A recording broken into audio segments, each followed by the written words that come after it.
घर बनाती है। देखो ये वही है, प्रत्यक्ष है। जीवन भी देती है, जीना भी सिखाती है, बच्चों को आत्मनिर्भर भी बनाती है और उस परमात्मा और ईश्वर से भी मिलाती है। देखो ये मां नर्मदा है, देखो देखो उसी के द्वार पर हम बैठे हैं।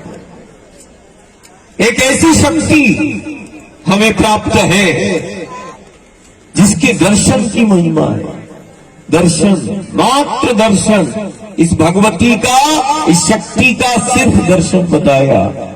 ये वो आदि शक्ति का स्वरूप है जो दर्शन मात्र से जीव का कल्याण कर देती है, जिसका दर्शन जीव का कल्याण कर देता है। दर्शन मात्र से जीव को भयमुक्त करती है। और यदि कोई बारंबार इस भगवती का दर्शन करता है तो दर्शन मात्र से उसके जीवन में परिवर्तन आ जाता है। ये वो महाशक्ति है, दर्शन मात्र, दर्शन की महिमा।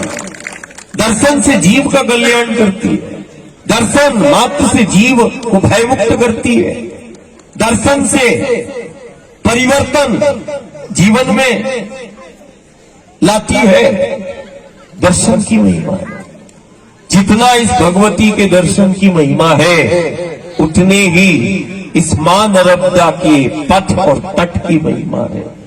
दुनिया में केवल और केवल एक पथ है जहां चलना साधना कहलाती है।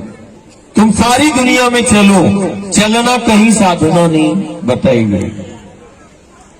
एक ऐसा दुनिया में पथ है जहां चला, कोई जाने अनजाने में भी चला तो जहां चलना साधना कहलाती है। और यदि इस नर्मदा के तट और पथ पर यदि कोई जाने अनजाने में भी बैठ जाए तो जहां बैठना उपासना हो जाती है। ये जगत का वो नर्मदा का पथ है।